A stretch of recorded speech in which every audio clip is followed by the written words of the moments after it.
শোণিতপুৰ জিলাৰ অন্তৰ্গত ৰাক্ষসমাৰী আৰক্ষী চকী এলেকাৰ চপাই চাহ বাগিচাৰ এগৰাকী কিশোৰ বিগত প্ৰায় এসপ্তাহ ধৰি নিৰুদ্দেশ হৈ আছে।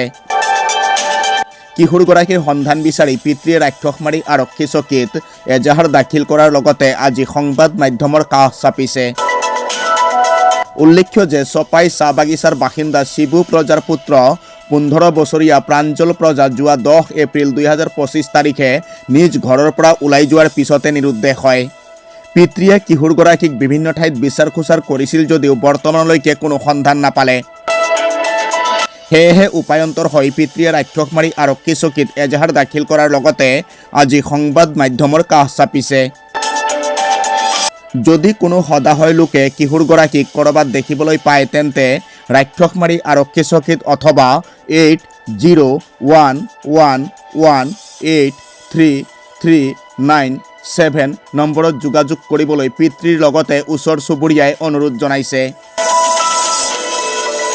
মোৰ নাম হ'ল শিবু পৰ্জা আৰু চাপাই চাহ বাগিচা মোৰ ঘৰ।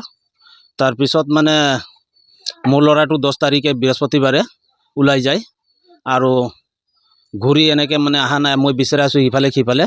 তাৰপিছত মই উপায় নাপাই মানে কি কৰিম আৰু মই আৰক্ষীত জনালোঁ, ৰাক্ষসমাৰী থানা আৰক্ষীত জনালোঁ। জনাইখিনি আৰু মই উপায় নাপাই কি কৰিম আৰু মই পিছত লাষ্টত আৰু নিউজ লাইভক মাতিলোঁ। মাতিখিনি এই নিউজটো মানে নিউজৰ জাৰিয়াত মানে কোনোবা যদি কণ্টেক্ট কৰি মানে ৰাক্ষসমাৰী থানাত জনাব বুলি মই অনুৰোধ জনাই আছোঁ। তেখেতৰ ল'ৰা 10 তাৰিখে ঘৰৰ পৰা ওলাই গৈছে। তাৰপিছত ঘৰৰ পৰা ওলাই গৈছে আৰু 10 তাৰিখৰ পৰা ওলাই যোৱাৰ পিছত আৰু ঘৰলৈ উভতি অহা নাই। আৰু তেখেতৰ নাম হ'ল শিবু পৰ্জা আৰু তেখেতৰ ঘৰটো চপাই চাহ বাগিচা আৰু তেখেতৰ ল'ৰাৰ পুত্ৰৰ নাম প্ৰাঞ্জল পৰ্জা।